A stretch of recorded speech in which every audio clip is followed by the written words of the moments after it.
근데 통상적으로 볼 때 중대한 시스템 위기가 발생을 됐을 때 뭐 반토막 나는 경우도 있지만 보통 35% 정도 많이 하락을 해요. 근데 일반적으로 그러한 중대한 시스템 리스크가 아니고 시장이 예측 가능한 어떤 리스크가 발생을 했을 때 그랬을 때 한 20% 정도 하락을 해요. 근데 지금 다우존스 산업지수하고 S&P 500은 많이 안 빠졌어요. 고점 대비 뭐 10% 정도 이렇게 빠진 상태고요. 그래서 더 빠질 가능성이 있다. 이런 얘기들이 지금 나오고 있는 거고요. 나스닥은 상대적으로 더 많이 빠졌죠. 나스닥은 고점 대비 한 18% 빠졌습니다. 그래서 나스닥은 거의 다 빠진 게 아니냐. 이렇게 지금 분석들이 좀 나오고 있는 상황이고요. 지금 무슨 표현을 드리고자 하는 거냐면 약간 좀 구분을 좀 해야 되는데 전체로 뭉뚱그릴 수는 없고요. 이번에 하락이 나스닥이 더 많이 하락을 했어요. 이건 왜 그러냐면 금리 인상을 하면 성장주가 더 많이 빠지죠. 그래서 나스닥에 있는 빅테크 등 종목들이 많이 빠졌기 때문에 나스닥은 더 영향을 많이 받았고 다우존스 산업지수와 S&P 500은 덜 영향을 받았고 그래서 S&P 500이 한 10% 정도 좀 더 빠졌고요. 다우존스 산업지수는 그 정도 빠지지도 않았어요. 즉 이번에 하락은 금리 인상과 양적 긴축을 한다는 것을 반영하면서 나스닥이 더 크게 영향을 받은 것이다. 전체적으로 하락하는 부분은 아니었다라고 좀 구분을 할 필요가 있을 것 같고요. 그러면 금리 인상을 반영하면서 하락한 부분을 생각해 본다면 19% 빠졌다면 과거의 대비로 봐서는 어느 정도 빠지지 않았나. 또 한 가지 더 예를 들면요. 지금 시장에서 하락하는 이유가 미국이 테이퍼링을 1월에 종료하고 그리고 금리 인상을 뭐 3월부터 시작을 하고 그리고 곧바로 양적 기축을 한다. 이것 때문에 그런 거잖아요. 그런데 언제 가장 최근에 역사적으로 언제 그랬냐면요.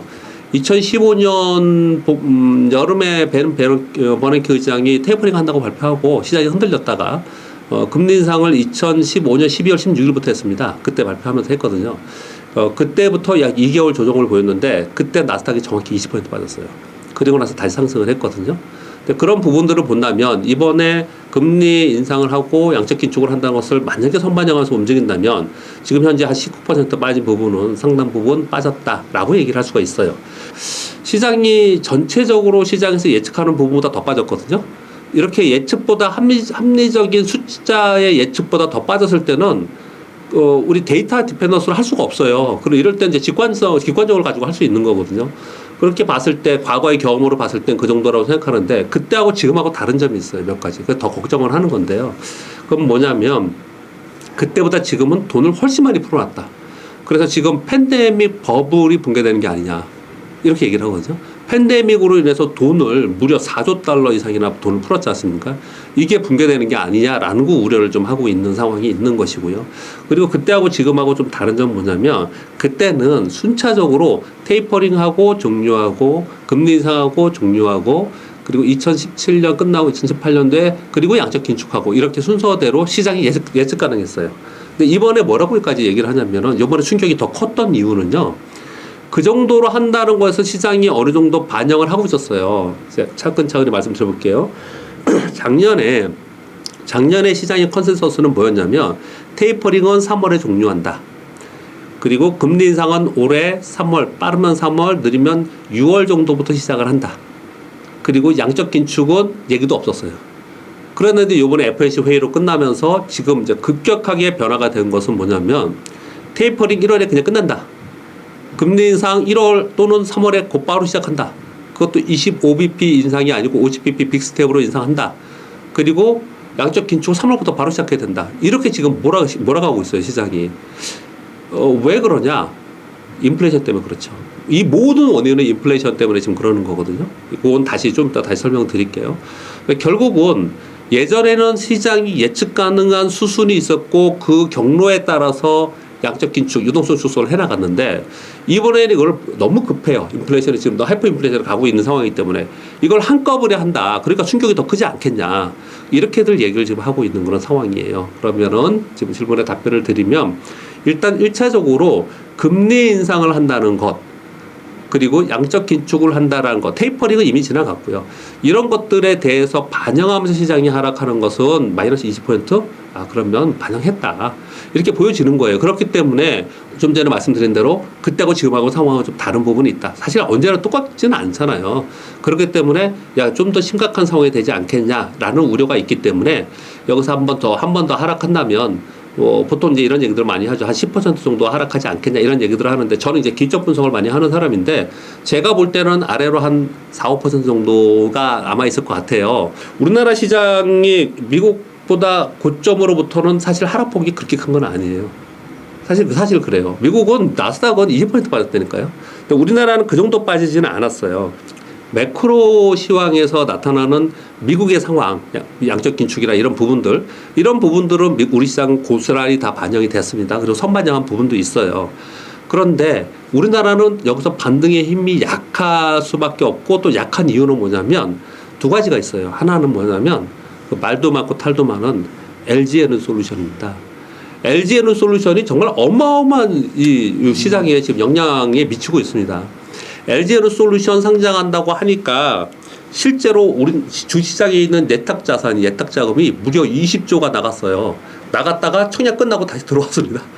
20조가 움직였어요. 개인 투자 자금이요.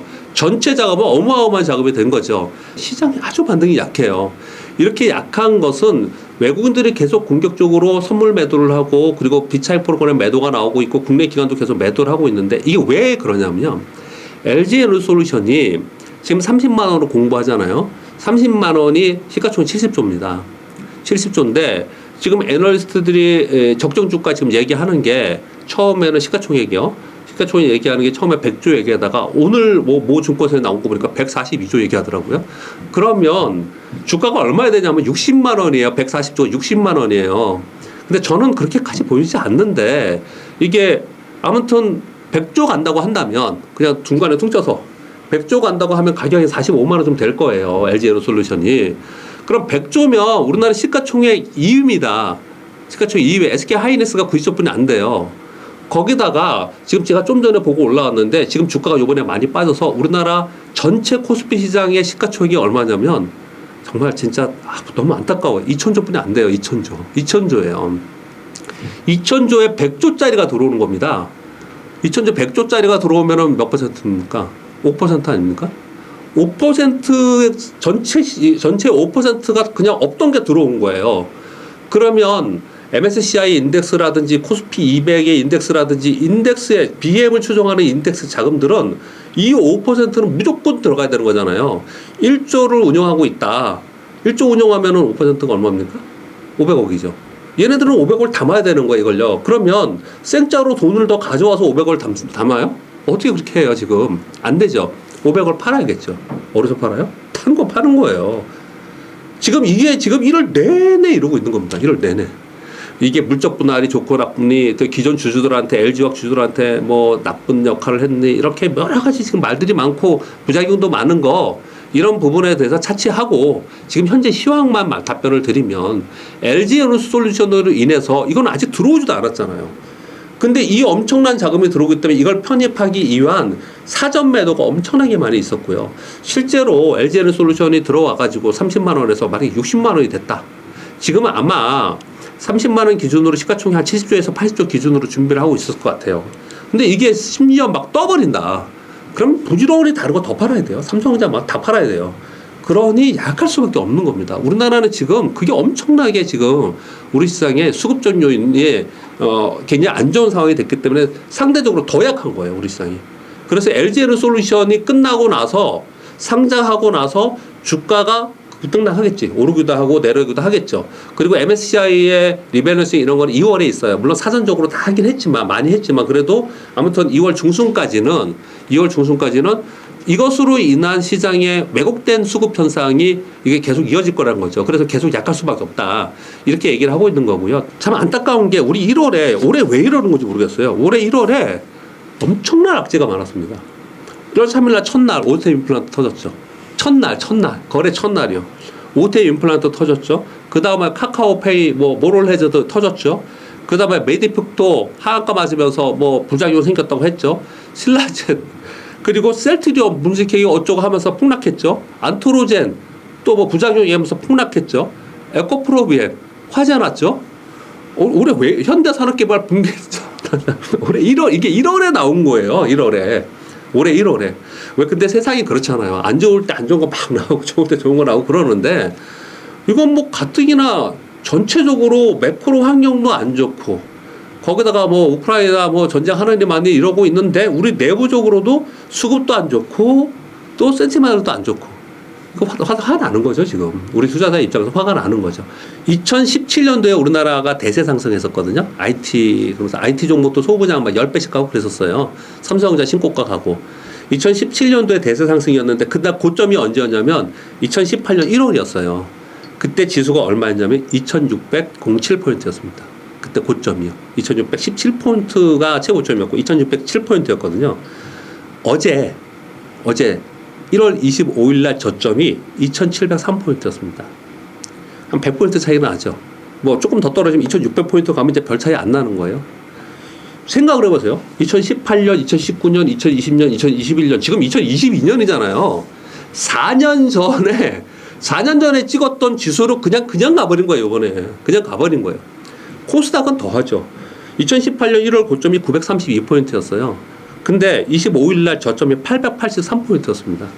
그 아래로 그냥 폭락해버린 거예요. 4년을 거꾸로 한 거예요, 거꾸로 그냥. 지수 자체 거꾸로 한 거예요. 물론 그 전에 올랐죠. 오른 부분에 빠진다고 하지만 항상 그런 거잖아요. 오를 때 조금만 빠져도 더 많이 빠지는 거니까 그렇지긴 합니다. 근데 제가 왜 이런 지수를 말씀드리냐면 일단 전체적으로 말씀드릴게요. 그리고 올해 각 증권사 작년에 2021년 각 증권사에서 연말 되면 내년도 전망 얘기하잖아요. 2020년 전망 얘기하잖아요. 전망 얘기할 때 최저 지수를 전부 다 뭐라고 얘기했냐면 2750에서 2800 이렇게 최저 지수 얘기했고 위는 지금 얘기도 안 할게요. 안 좋은 상황이니까. 최저가 2750에서 2850 이래가지고 평균적으로 한 2800 정도를 얘기를 했어요. 그 정도를 얘기를 했습니다. 제일 안 좋게 본 데가 한 군데 있어요. 대신증권 2610포인트. 여기 빼고는 전 증권사가 2750에서 2850으로 봤거든요. 그리고 12개월 선행 포워드로 이익의 10배. 이거 뭐 어떻게 표현하는 거냐면요. 여러분 혹시 이제 이거 아셔야 됩니다. 이것도 그냥 지수를 중구난방으로 우리가 막 정하는 게 아니고요. 막 정하는 게 아니고 올해 이익이 어느 정도 나는가를 보는 거예요. 올해 이익이 어느 정도 나냐를 보면은 그러면 작년에 175 정도 났거든요. 175죠. 그러면 우리가 가격을 구할 때 어떻게 합니까? 그 가격의 이익이 얼마큼 나고 거기에 PER이 몇 배, 멀티플을 곱해서 이렇게 하잖아요. 우리나라는 한 11배 이 정도뿐이 안 돼요. 11배, 12배 뿐이. 그래서 우리나라는 디스카운트했다 이렇게 표현하잖아요. 미국은 26배. 그런데 괜찮대. 이러는 거잖아요. 걔네들은요. 근데 작년에 안 좋았다고 하는데도 175조에서 180조, 아직 정확한 수치 안 나왔어요. 4분기 안 나왔으니까요. 근데 올해 예상치가 어느 정도냐면 185조에서 200조입니다. 185조, 200조거든요. 그러면 그냥 상단으로 얘기하기 쉽게 200조로 그냥 하겠습니다. 너무 낮게 보수적으로 보는 것보다도 계산은 복잡하니까 200조로 할게요. 200조에 곱하기 10배면 시가총액이 2,000조죠. 그게 오늘이니까요. 지금 지수래니까요. 그게 우리나라 10배 가도, 포고도 10배로 가도 그뿐이 안 된다는 거예요. 그게 지금 기관 투자가들이 해놓은 지수가 차트 수치로 보면 12개월 선행 PER 10배가 2,783포인트예요. PBR 1배가 2,792포인트예요. 이거는 그냥 근거가 있는 얘기들이니까요. 자, 그러면 PER 이익단으로 봤을 때 2,783포인트야. PBR 자산 가치로 봤을 때 2,792포인트야. 그리고 이런 것들을 다 보고 환율을 보고 올해 그 연준에서 금리 인상한다는 것들을 감안을 해서 각 증권사들이 낸 자료가 2,750에서 2,850 정도가 저점이래. 그리고 2018년도 1월 고점까지 제가 말씀드렸어요. 저 기술적 분석을 저는 하는 사람이니까 기술적 분석으로 볼 때 이렇게 전부 다 봤을 때 저는 개인적으로 올해 만약에 빠진다면 2,790포인트 정도가 저점이지 않을까. 저는 기술적 분석에서 그렇게 분석을 했거든요. 왜냐하면 상승폭에 되돌리면 50% 정도로 본 거예요. 지금 말씀드린 이 모든 1월 25일 날 다 깬 거예요. 다 깨고 내려간 겁니다. 2,703포인트까지 내려간 거예요. 그러면 지금 지수가 어느 정도인지 이해가 되겠죠. 어느 정도까지 떨어지는지. 즉 합리적인 생각에서 내려오는 저점 라인이라는 것들은 다 깨고 그 밑에 있다라는 거예요. 우리가 합리적인 생각에서 데이터 디펜던스로 아니면 차트로 2783, 2790, 2750 뭐 이렇게 전부 다들 요게 비슷한 정도의 저점 라인이고 이 정도면 우리 시장이 여기 더 빠지면 안 돼. 요 정도가 합리적인 수준이라고 만약에 생각을 했다면 시장이라는 게 주식시장은 연착륙이라는 게 없어요. 빠질 때 확 빠지고 올라갈 때 확 올라가고 그러지 않습니까? 그건 감안한다 하더라도 이 정도에서 더 빠지면 이 정도를 만약에 우리 시장의 저점 라인이고 합리적으로 바닥권이라고 생각했던 사람이 있었다면 그렇게 생각했던 애널리스트가 있었다면 그보다 더 많이 빠지면 그분은 이제는 여기서는 파는 게 아니고 오히려 저점 매수를 준비해야 되지 않겠 이렇게 말해야 되는 게 맞는 거 아니에요? 근데 요즘 보고서 보니까 전부 다 뭐라고 얘기했냐면 현금 확보해서 기다리라는 거예요. 이제 여기서 그래서 내가 오늘 화가 났었어요. 그건 아니지 않냐. 물론 제가 틀릴 수 있죠. 여기서 더 많이 2,500까지 가면 지금이라도 해야 되는 게 맞는 거죠. 그런데 제가 시황을 질문하셨으니까 말씀드리는 거예요. 지금 우리나라 시장의 지수 자체는 이 부분까지 내려왔다. 이렇게 표현을 좀 드리는 거고요. 또 한 가지 더 말씀드릴게요. 2018년도에는 우리 시장 2017년도 고점 찍고 2018년 1년 내내 하락했습니다. 2019년도 내내 하락했어요. 그리고 2019년도에 반등 주는 척 하다가 곧바로 팬데믹을 맞았어요. 그래서 그냥 무너진 거거든요. 우리 흐름을 잘 이해하셔야 되는데 그러면 2018년도에 1년 내내 하락했습니다. 1년 동안 하락했어요. 2018년 1년 내내 하락한 이유가 뭔지 여러분 아시겠죠? 그때 미국은 금리 인상을 하고 있었을 때예요. 얼마까지 올렸냐? 2.75%까지 올렸습니다. 금리 인상은. 그리고 그때 뭘 했냐? 양적 긴축을 했어요.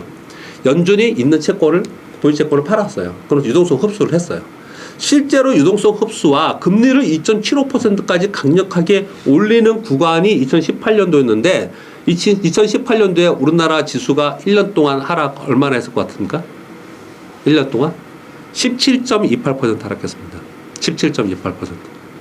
이번에 고점 3,316에서 이번에 2,703포인트 빼서 나누게 하면 이번에 몇 퍼센트 빠졌냐면요. 18% 빠졌습니다. 이번에는 미국 금리 인상 했어요, 지금요? 안 했잖아요. 미국이 지금 양적 긴축 했습니까? 안 했지 않습니까? 그냥 그거 한다라는 거 하나로 이렇게 빠진 거예요. 그래서 어떤 고민이 많이 되냐면, 야, 이거 미국이 양적 긴축한다라는 거 하나만으로 해석이 안 된다, 이거. 이거 중대한 다른 이유가 있는 거 아니야? 그래서 여러 가지 얘기를 하는 거예요. 야, 이거 팬데믹 버블이 진짜 본격적으로 이거 붕괴되는 거 아니야? 또는 야 이거 우크라이나에 러시아하고 유럽 미국하고 붙으면 이거 중동의 국지전하고 달라. 이거 심각하게 되는 거 아니야? 이런 여러 가지들의 걱정을 이제 덧붙이게 된 거예요. 근데 그거는요. 워낙 시장이 약하다 보니까 이유를 찾기 시작한 거예요. 이유를 찾기 시작한 거라고요. 실제로는 하락의 가장 근본적인 이유는 유동성을 축소하는 거예요. 시장은 항상 두 가지로 갑니다. 저는 항상 이 얘기를 해요. 어떤 방송에도 이 손을 두 개 잡고. 하나는 시장은 돈의 힘으로 움직입니다. 아무리 경기가 안 좋아도 돈이 엄청나게 돈을 퍼부으면 돈의 힘에서 시장이 올라가잖아요. 또 하나는 뭡니까? 경기가 좋으면 기업이 이익이 늘어나면 시장은 올라가는 거예요. 경기와 돈 이 두 가지로 가는 거 아닙니까?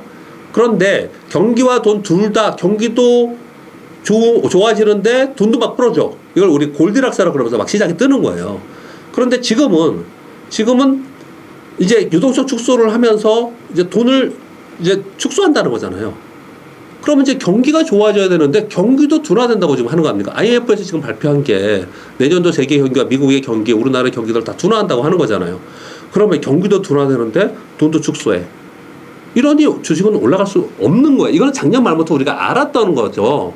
알았던 건데 이번처럼 이렇게 단기간에 이렇게 그냥 이건 폭락이라보다 급락이라는 표현을 쓰거든요. 급격하게. 급락까지 나올 수 있는 상황이었냐. 이거 뭔가 다른 게 있지 않냐. 이렇게 고민을 많이 하기 시작한 거예요. 자, 이것도 정리하겠습니다. 제가 너무 장황하게 말씀드렸는데요. 아까 미국 시장 정리했죠. 우리나라 지수도 제가 2018년도에 빠진 거하고 비교를 했고, 그리고 그때 상황에 지수가 얼마였는지도 말씀을 드렸고, 그리고 올해 우리 코스피에 있는 기업들의 이익의 합의 멀티플 10배가 2,783포인트 된다 그랬잖아요. 근데 2,703포인트까지 왔잖아요. 그러면 데이터로 봤을 때 합리적인 이성적인 접근으로 봤을 때 가격은 일단 우리가 생각했던 것보다 더 많이 빠졌다. 근데 그거보다 더 빠지는 거는 주식시장은 항상 그래요. 충격을 받으면 경착륙하기 때문에 이 더 빠진 상황에서 내가 사야 되는 이제 저평가 구간으로 들어갔느냐 아니면 여기서 우리가 생각하지 않는 다른 악재가 있느냐를 고민하고 있는 수준이라는 거죠. 지금 시장이. 즉, 다시 정리, 이제 미국하고 우리하고 다 정리해서 말씀을 드리면요.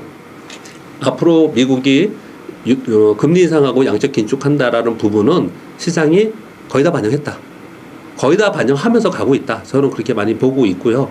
그 외에 다른 노이즈들, 지정학적 리스크, 이런 것들은 그냥 전 노이즈일 가능성이 되게 높다고 생각합니다. 시장이, 자, 그러면 이제 반등을 준다고 했을 때 급반등하면서 원위치 할 수 있느냐? 그렇게 못할 거라고 보는 거예요. 왜 그렇게 못할 거냐? 경기가 이제 안 되네. 이제 진짜 원인은 경기입니다. 진짜 원인은. 그래서 이제 만약에 이 시장이 다시 터닝을 하려면 경기 지표가 이제 좋아진다는 터닝하는 게 나와야지 이 시장이 다시 회복이 되는 거지. 지금 상황에서 단기적으로 올라온다고 해서 이게 세게 올라갈 수 있느냐? 그런 부분은 아니다. 이렇게 좀 생각을 좀 하고 있습니다. LG에너솔루션이 상장되고 나서 가격이 어떻게 움직일 거에 따라서 우리나라 지수가 움직이면 엄청나게 달라질 것이고, 이걸 간파한 외국인들은 이미 우리나라의 사모물 선물 포지션을, 매도 포지션을 엄청나게 쌓아놨어요. 그래서 계속 매도로 아래로 공격을 하고 있는 거거든요. 그래서 반등의 힘이 약한 거예요. 그래서 또 이것도 결론적으로 제 의견을 정리해서 말씀드리면, 저는 반등은 있을 것이라고 본다. 그러나 그 반등이 아주 강하지 못할 것이다. 그러니 시장은 하락 후에 반등해서 좋아야 박스권. 그 와중에 또 다른 악재가 나오면 다시 추락할 가능성도 있다. 근데 그 추락은 이번처럼 그렇게 항상 있죠. 시장의 특징은 뭐냐면, 엘리어트 파동에서 얘기하는 거예요. 급격하게 1파동에서 급격하게 하락하면 그 다음 하락은 그렇게까지 파동이 크지 않아요. 이렇게까지 급락은 아니지만 재차 하락할 가능성도 염두에 둔다라는 거죠.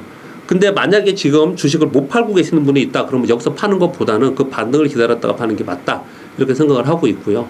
그리고 투자 전략에 대해 좀 이따 말씀드릴게요. 그러니까 지금 상황은 반등해도 그렇게 세지 못할 것 같고, 그 이후에 박스권에 있을 가능성이 높다라고 저는 생각하고 있습니다. 여러 방송에서 했는데요.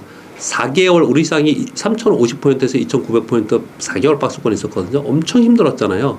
요번에 2,700까지 더 빠지니까 더 힘들어졌지만 반등 준다 하더라도 2,900, 3,000일 것 같아요.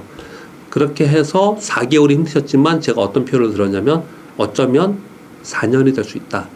저는 그렇게까지 생각을 하거든요. 그래서 4년이 되더라도 차라리 박스권에만 있었으면 좋겠습니다. 이렇게 제가 표현을 많이 드리고 있어요. 우리가 실제로 이것도 근거가 있습니다. 말씀을 좀 드리면요. 2008년도에 글로벌 금융위기 생겼죠. 우리나라 지수가 2100포인트에서 890포인트까지 폭락했잖아요. 그리고 나서 곧바로 1800포인트까지 반등 줬어요. 08년도에 빠졌다가 09년, 2010년도에. 2011년도에 남유럽 피그스 국가들 디폴트 될 때 그때 한 1700 정도까지 빠졌다가 다시 2000 갔어요. 그리고 나서 2012년부터 2016년도까지 12, 13, 14, 15, 16, 5년 동안 우리 시장은 2000포인트 전후에서 못 벗어났습니다. 이번에 만약에 2900포인트, 3000포인트 요 사이에서 만약에 진입을 하면 그래 지금도 보단 그게 좋잖아요. 아무튼 그렇게라도 됐으면 좋겠는데, 그렇게 진입을 했을 때 그 위로 가기보다는 이제 이 바운더리에서 지금 약간 낮춰졌지 않습니까? 2800에서 3000포인트 이 사이에서 어쩌면 생각보다 꽤 오랜 동안 있을 수 있다라고 저는 보수적으로 생각을 좀 하는 편입니다. 제가 이 얘기할 때 항상 먼저 이제 전제를 말씀을 드리는데요. 저는 그리고 여러분은 이걸 아마 들으시는 분들은 우리는 학자가 아니에요. 우리는 애널리스트가 아닙니다. 우린 지수 맞추는 게임, 어떤 섹터 맞추는 게임을 하는 게 아니고요. 내 돈을 넣어서 이익을 내고자 하는 투자의 게임을 하고 있는 겁니다. 극단적으로 시장이 대폭락했는데 내 종목은 올라. 그러면 그 사람은 해피한 거잖아요. 시장이 여기서 올라가는 게 뭐가 중요합니까? 내 종목이 올라가야 되는 거잖아요. 그러니 섹터가 중요한 거잖아요. 그러면 이 시점에서 두 가지 측면에서 말씀드릴게요. 하나는 내가 여기서 어떻게 이렇게 어려운 상황에서 어떻게 대처를 해야 되느냐를 본다면 네 가지로 분류해서 말씀드릴게요. 하나, 가만히 있자. 가만히 있자. 관망, 좋은 말로 관망. 어찌할지를 모르니 저한테 상담하러 오시는 분들은 제가 이렇게 쫙 얘기를 해도 거의 대부분 액션을 취하지 못해요. 그냥 있습니다. 그냥 있습니다. 근데 저는 그냥 있으면 안 된다고 생각하는 사람인데, 그건 뭐 좀 이따 다시 말씀드리겠지만 아무튼 그냥 있는 분들이 거의 대부분 많이 있고요. 그것도 뭐 나쁜 방법은 아니에요. 내가 어떤 초이스를 하지 못하면 그러면 시장에서 잠깐 한 발 물러서서 그냥 있는 것도 하나의 방법이겠죠. 그래서 그냥 있는 방법이 1번. 2번. 나는 아무리 생각해봐도 늦었지만 이제 시장에서 나와야겠어. 현금 확보해서 나와야겠어. 라고 생각하는 사람은 여기서 반등을 줄 때 절대로 거기에 동참하면 안 됩니다. 반등을 줄 때 팔아야죠. 그 사람은. 반등을 줄 때 팔고 나와야 되지 않습니까? 이 사람은 항상 매도를 계속 생각해야 돼요. 그래서 내 종목이 올라오면은 분할 매도를 하든 어떻든 간에 어떻든 팔고 나는 이번에 빠져나와야지 집중을 해야 되는 사람이 있을 수 있겠죠. 3번. 이 시장이 제가 아까 말씀드린 대로 지금 양적 긴축이나 이런 부분들을 상당 부분 반영하면서 이 정도까지 내려왔고 올해 그냥 합리적으로 생각할 때 올해의 이익을 보면 올해 삼성전자의 이익이 작년에 영업이 52조 정도인데 올해 한 60조까지 본단 말이에요. 그럼 우리나라 전체가 200조인데 6조 엄청난 거죠, 삼성전자가. 그럼 삼성전자의 이익만 잘 따라간다 하더라도 그 정도 나올 거란 말이에요. 그렇게 봤을 때 야, 우리나라의 시가총액 2천조 아래 내려가는 건 이건 저평가잖아. 그러니 나는 여기서 팔지 않을 거야. 이 정도 아래에서 나는 살 거야 라고 생각해서 사서 난 좀 들고 갈 거야, 주식을. 이런 사람들은 쫓아 사는 게 아니고요. 여기서 떨어질 때 사야겠죠. 그때 종목 선택이 중요하겠지만 아무튼 사야겠죠. 1번 케이스 가만히 있는다. 2번 케이스 올라오면 판다. 대기. 3번 케이스 난 떨어지면 산다. 대기. 4번 케이스. 저는 4번 케이스로 주식 투자를 하는 사람이고 여러분들한테 그렇게 많이 추천을 하는 편입니다. 권유를 드리는 편이에요. 뭐냐? 교체. 시장이 올라갈 때는요. 우리 직원들한테 제가 맨날 이런 얘기를 하는데 우리 직원들이 그렇게 안 하더라고요. 증권사 직원들의 특징이 뭐냐면 시장이 좋으면요. 아주 활발하게 매매를 해요. 교체 매매도 하고 해서 먹고 팔고 막 하면서 표현을 그렇게 하거든요. 그렇게 활발한 매매를 굉장히 많이 합니다. 그런데 시장이 빠져버리면 그럼 거래 안 해. 가만 놔두거든요. 이게 아마 개인 투자분들 거의 대부분 다 그래요. 시장이 좋을 때 적극적으로 동참하고 시장이 안 좋으면은 그냥 냅두고 이러는 거잖아요. 근데 저는 그게 좋은 방법 아니라고 생각하고 저 개인적으로 제 생각입니다, 여러분. 저는 어떻게 생각하냐면요. 시장이 좋을 때는요. 대세 상승 갈 때는 건들면 안 돼요. 건들면 10배 가는 쪽으로 나는 50% 먹고 하는 거예요. 시장이 좋을 땐 그냥 두는 겁니다. 그냥 둬요, 그냥 그 주식을. 끝까지 올라갈 때까지 해서 수익을 최대한 극대화 시켜야죠. 근데 시장이 하락을 할 때는 가만두면 안 돼요. 시장이 하락을 할 때는 교체 매매를 해야 된다고 저는 주장합니다. 지금 섹터를 질문하셨으니까 이것부터 말씀을 드리는 거예요. 왜 교체 매매를 해야 되느냐? 시장이 하락을 할 때는 좋은 종목이나 나쁜 종목이나 그동안에 셌던 종목이나 약했던 종목이나 일단 다 하락하죠. 올라갈 때는 같이 안 올라가요. 절대 같이 안 올라갑니다. 올라갈 때는 내려올 땐 같이 내려오지만 올라갈 때는 선별적으로 차별화돼서 올라가요. 어떤 건 올라가고 어떤 건 못 올라간단 말이에요. 그렇기 때문에 올라갈 수 있는 쪽으로 내가 옮겨 타야 되는데 제가 이런 얘기를 많이 하면은 이렇게 얘기합니다. 그랬다가 거꾸로 가면 어떡해. 팔았는데 얘는 오르고 얘는 떨어지면 어떡해. 또는 어떤 게 다음에 더 올라갈지를 내가 몰라. 그거 좀 가르쳐 주세요. 모르니까 내가 가만히 있지 뭐 내가 안 한대. 이렇게 얘기를 하는 거예요. 그래서 시황 다음에 주도 섹터가 뭐가 될지 이익이 어디가 늘어날지 이런 공부를 항상 하는 거잖아요. 그래서 여러분들이 유튜브 방송을 보고 많은 사람들이 애널리스트의 자료를 보고 또 많은 전문가들의 유튜브 보고 이렇게 하는 거잖아요. 그 사람들의 얘기들을 들으면서 내가 못한다면 그런 것들을 하는 거잖아요. 근데 저도 그러면 이제 그런 말씀을 드려야겠죠. 저는 어떻게 하고 있냐면 이렇게 말씀을 드리고 있어요. 아까 제가 성장주 질문 주신데 여기까지 지금 온 거예요. 보세요. 내가 성장주를 가지고 앞으로 갈 거냐, 가치주를 갈 거냐 할 때 기본적으로 금리 인상을 하면 가치주가 오르고 성장주가 떨어지는 게 맞아요. 요번에 나스닥이 더 많이 빠졌지 않습니까? 훨씬 많이 빠지잖아요. 그런데 나스닥이 빠진 종목들 여러분 보시면요. 전부 다 그렇게 폭락 맞는 게 아니에요. 어떤 게 폭락을 맞느냐? 이익을 수반하지 않는 성장주들이 폭락을 맞는 겁니다. 이익을 수반하지 않는 성장주들. 소위 지금 미국에 작년에 그렇게 유행했던 밈 주식 있죠, 여러분. 밈 주식 차트 한번 쳐보세요. 밈 주식 어떻게 됐나? 기본이 마이너스 60%입니다. 마이너스 60, 70% 그냥 다 박살났습니다. 얘네들은요. 왜? 이익 없이 그냥 분위기로 올랐으니까. 이익이 기본적으로 따라오고 있는 애들은 그렇게까지 빠지지 않았어요. 그걸 우리나라로 얘기해 볼까요? 우리나라 제가 공교롭게 제가 오늘 방송하면서 그걸 어저께 쭉 봤더니 요번에 우리나라에서 제일 많이 요금 빠지는 동안 일주일 한 열흘 동안 빠지는 동안 제가 열흘로 계산을 해봤어요. 제일 많이 빠진 동안이 제약바이오예요. 제일 많이 빠진 데가. 그 다음에 NFT 연관된 데들. 그 다음이 뭐 조선도 좀 있었고요. 그리고 제가 정확히 기억 안 나는데 근데 제가 지금 뭐 제약바이오하고 NFT 연관된 거하고 그러니까 몇 가지 제가 이렇게 말씀을 좀 드렸는데 얘네들의 특징이 뭐냐면요. 얘네는 이익이 따라주지 않는 데기 때문에 더 많이 빠지는 거예요. 같은 성장주라도 더 많이 빠지는 거예요. 성장주 중에서 여러분 시스템 반도체 성장주예요, 가치주예요?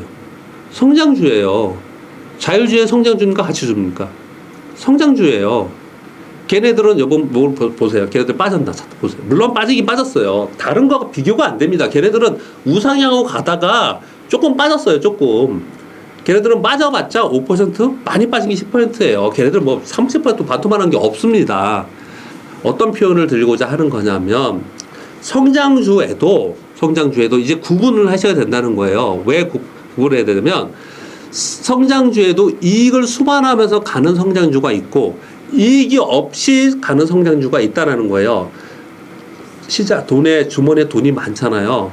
그러면 좀 넉넉하잖아요. 얘도 좀 사주고 다 살 수가 있잖아요. 그런데 이제 유동성 축소를 한다니까 이제 돈이 없잖아요. 그러면 이제 이익이 안 따라주는 거, 야, 5년 후에 성장할 거래. 필요 없어. 난 당장 이익이 수반되는 안전한 주식으로 갈 거야. 라고 성장주 중에서도 이렇게 될 거란 말이에요. 그래서 성장주 앞에 이익이 뒤따라주는 성장주에서 해야 된다는 말씀을 드리고자 하는 거거든요.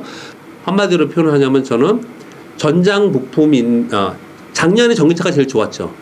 전기차가 앞으로 성장이 멈춥니까? 아니에요. 전기차는 앞으로 계속 성장할 거라고 봅니다. 전기차는 2차 전지에 들어갔잖아요. 근데 여기에 하나가 앞에 더 붙었어요. 뭐가 붙었냐? 앞으로 전기차는 그냥 전기차가 나오지 않아요. 자율주행 전기차가 나옵니다. 자율주행 전기차가. 애플카, 그리고 인텔의 모빌라이, 뭐 이런 자율주행차들이 지금 LG전자에서 자율주행차 선보인다고 하죠. 이름이 좀 안 좋던데, 근데요? 이름이? 근데 아무튼 자율주행 선보인다고 해요. 이런 자율주행차가 이제 2년, 3년 후야. 이러면은 안 먹혀요, 시장이 안 먹혀요. 시장이 이렇게 어려울 때는 안 먹히는데 이게 내년 얘기를 하고 있거든요, 지금요. 이제. 그리고 이제 얼마 안 남았어. 그렇기 때문에 올해는 자율주행 앞에 플러스 전기차를 붙은 자율주행 전기차. 요 섹터 하고요. 요 섹터 하고 또 하나는 뭐냐면요. 작년에 메타버스 막 운운했죠. 근데 요즘 메타버스가 없잖아요. 왜냐하면 이익이 따라오지 않은 메타버스라고 하는 AR, VR 얘네들은 요번에 많이 때려 맞은 거예요. 많이 때려 맞았어요. 그래서 IT 하드웨어를 계속 주장하는 편인데 뭐냐면 스마트폰이 혁신이 여태까지 없었죠. 전 이거 되게 중요하게 생각합니다. 왜냐하면 스마트폰 혁신이 최근에 기억에 기사님 한번 생각해 보세요. 최근에 기억에 한 5, 6년 동안 스마트폰의 혁신이 뭐가 있었습니까? 뭐 생긴 게 달라졌나요? 폴더폰 옛날부터 있었고 혁신이라고 맨날 나온 게 뭐냐면 카메라가 좋아졌대. 이것뿐이 없었잖아요. 그런데 이제 스마트폰은 새로운 혁신을 맞이하게 됐습니다. 뭐냐? 3D가 된 거예요. 이제는 글래스 폰이 생겨서 글래스에 이게 아이폰의 글래스잖아요. 글래스에 뭘 눌러 그러면 통화도 돼, 다 돼. 그리고 자판이나 아니면 사람들한테 내가 뭐 카톡 보낼 거야. 그럼 얘 누르면 디스플레이가 앞에 되는 거잖아요. 앞에 돼가지고 내가 하는 거잖아요. 이게 지금 기술이 되고 있단 말이에요.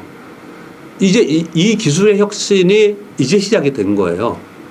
이 기술의 혁신에 들어가는 기술들은 어마어마한 기술이 많이 들어갑니다. 카메라가 들어가야 되고 디스플레이가 들어가야 되고요. 그렇죠?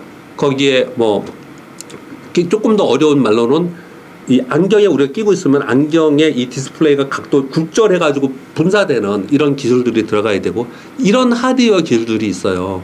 이런 하드웨어 기술들은 거의 대부분 AR, VR이라고 표현을 하지만 실제로는 다시 돌아가서 반도체와 디스플레이입니다. 반도체와 디스플레이예요. 그래서 반도체와 플러스 디스플레이에 있는 건데 이것도 구사양에 있는 맨날 고정 메모리, 디램, 낸드 플래시 옛날에 그걸로 먹고 살았지만 그게 아니고 그게 아니고 미래의 기술을 쫓아가는 반도체와 미래에 쫓아가는 디스플레이. 이걸 그래서 우리는 따로 구분하죠. 뭐라고 얘기하냐면 반도체는 구분하기 위해서 시스템 반도체, 디스플레이는 구분하기 위해서 차세대 디스플레이 이렇게 표현하잖아요. 이 네 가지 자율주행 전기차, 차세대 디스플레이, 시스템 반도체 이거는 성장이면서 이익이 따라가면서 움직이는 것이거든요. 저는 올해 내내 저도 그렇게 할 거고 많은 데 가서 이런 얘기를 지금 하고 있어요. 그쪽에서 투자하면 요번에 반동도 제일 세게 줄 거라고 저는 판단하고 있고 설령 물려도 가져가시면 전 나쁘지 않을 거다 생각합니다. 가치주들을 여러분 잘 보시면요. 제가 이제 실예를 들면 여러분 이해하실 거예요. 정유주. 예전에는요, 유가가 많이 뜨면 정유주 다 상승했죠. 근데 유가 지금 고고권으로 막 뜨잖아요. 우리나라 정유주 뜨나요? 안 뜨잖아요. 근데 SK이노베이션은 뜨죠. 왜요? 걔는 정유주가 아니고 2차 전지잖아요.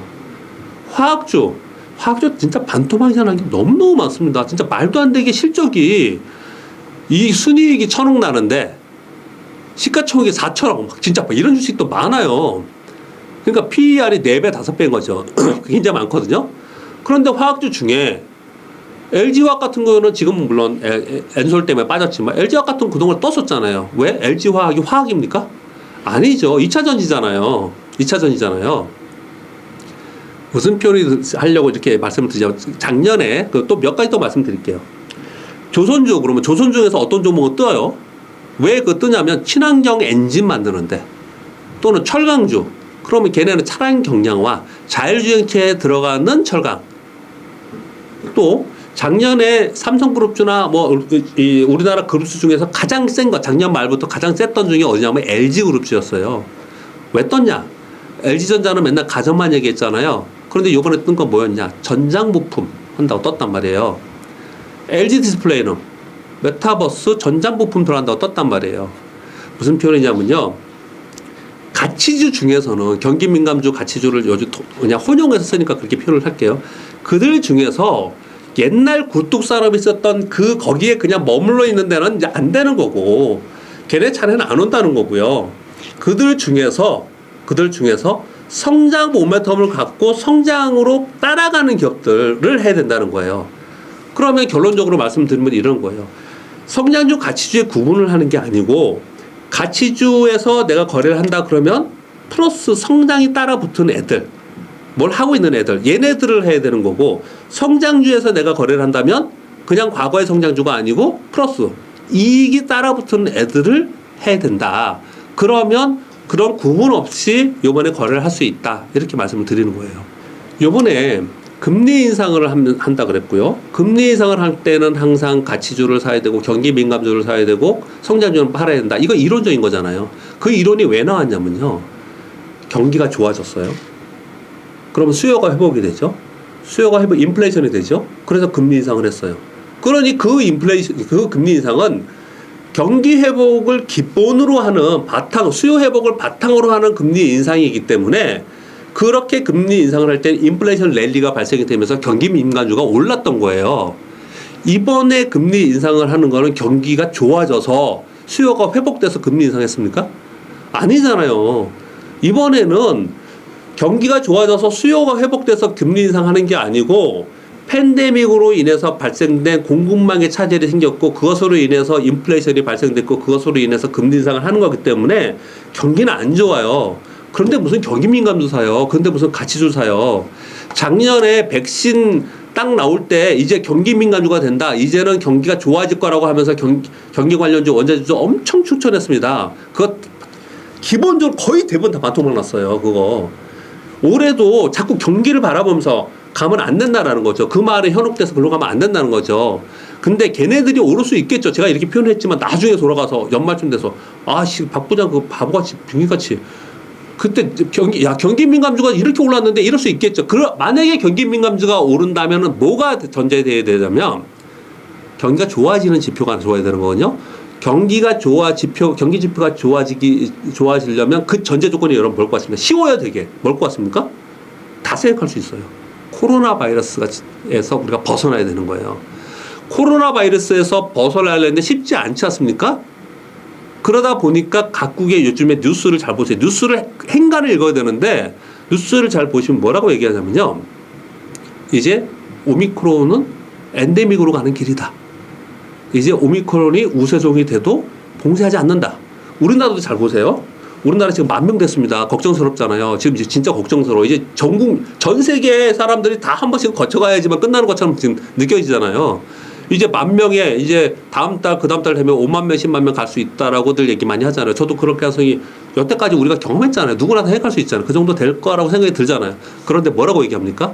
이제 걸려도 이제 집에 있어라. 약 줄게. 그리고 같이 있었던 사람들 격리 안 한다. 이상하지 않아요? 전 세계가 워딩이 달라졌어요. 그렇게 하지 않으면 이 인플레이션을 잡지 못하기 때문에 그러는 거거든요. 그렇게 하지 않으면 경기가 오미크론에 죽느니 굶어 죽느니 경기를 살려야 되는 상황이 됐다라는 거죠. 즉 무슨 표현이냐면요.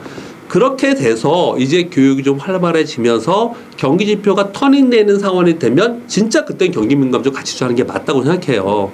근데 지금 금리가 올라갔기 때문에 성장주는 다 팔고 가치주 사야 된다. 이거 아니라고 표현을 제가 드리는 거예요. 왜냐하면 이번 금리 인상은 과거와 다르다 성격이.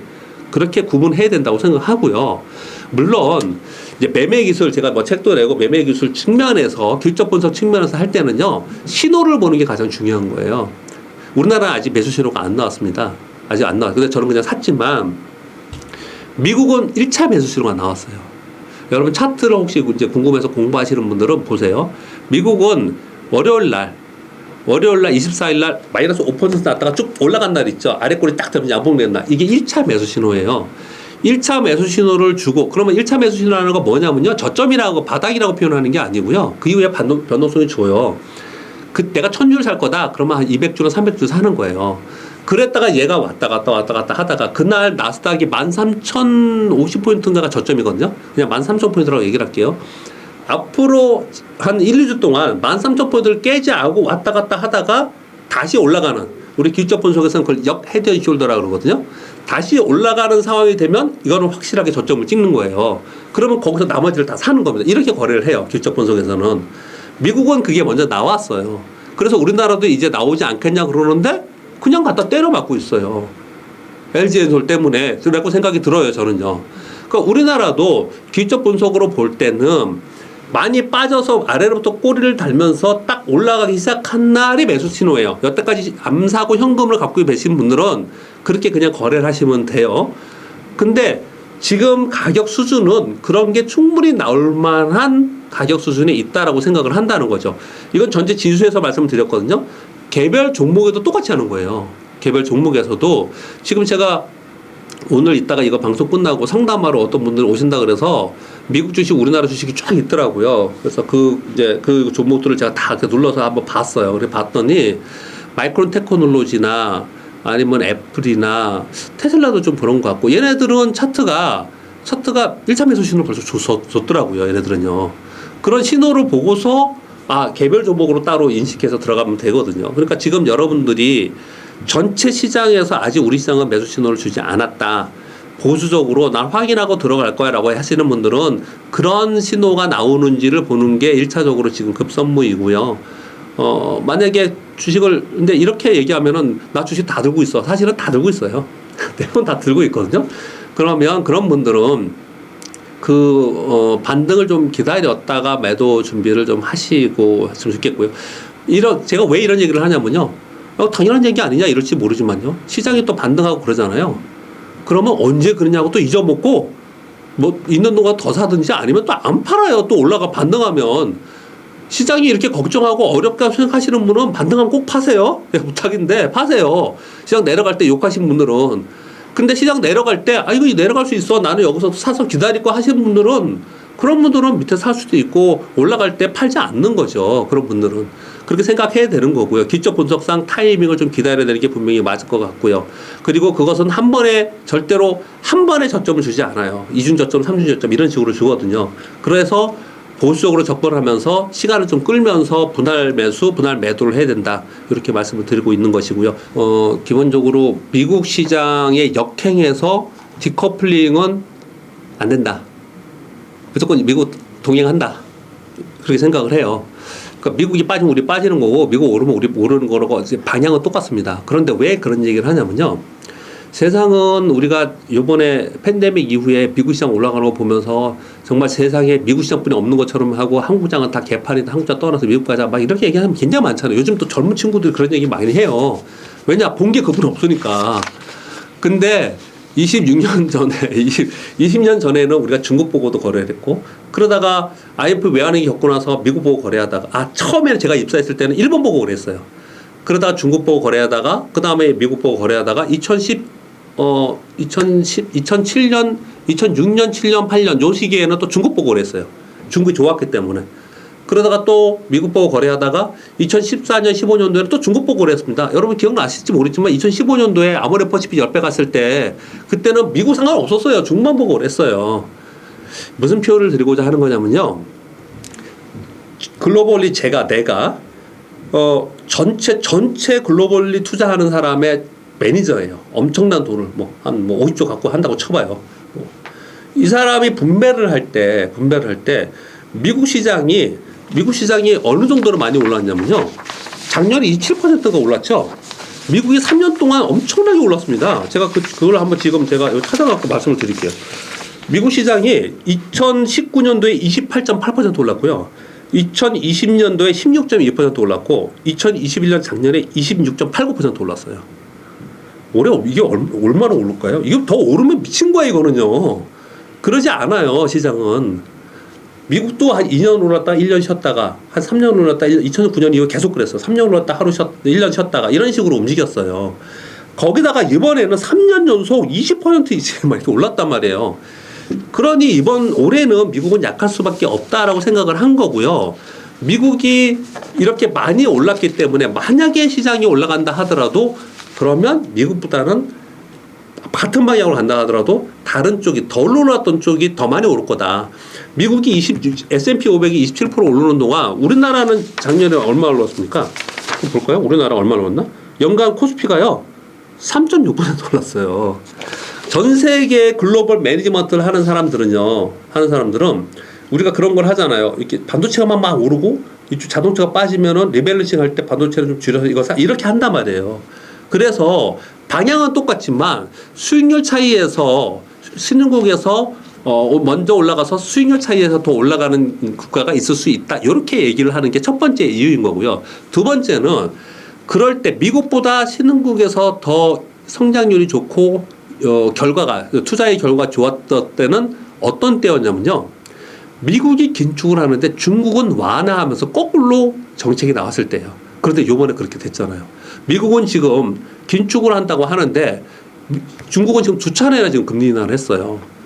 그러니까 그만큼 좋지 않기 때문에 그러는 거죠. 그러나 시장은 어떻게 한다고요? 돈과 기업 이익으로 가는데 경기는 안 좋아. 근데 돈을 어디다 주면 시장은 산단 말이에요. 이럴 때 상대적으로 신흥국이 좋았을 때가 있었어요. 그래서 올해 이 상태로 계속 가면은 상대적으로 중국이 좋으면 우리도 좀 더 따라갈 수 있거든요. 상대적으로 좀 우리가 좋아질 수 있지 않겠냐라는 근거에서 그렇게 좀 얘기를 하는 거고요. 인도 같은 경우에는 올해 IMF에서요, 전 세계 GDP 성장을 다 낮췄거든요. 유일하게 딱 두 군데만 높였어요. 어디냐? 일본하고 인도만 높였는데 일본은 빼고, 일본은 걔는 이상하게 투자하는 국가니까 걔네는 국가가 돈으로 그냥 주식 사고 그러는 국가니까 걔는 빼고요. 인도를 9%에서 성장률 10%로 높였어요. 인도를. 그렇듯이 미국보다는 인도나 대만이나 한국이나 중국이나 이 수익률 측면에서 올라간다면 조금 더 올라가거나 빠질 때 좀 덜 빠지거나 할 수 있다. 그렇게 해석하는 게 맞지 않을까 저는 그렇게 생각합니다.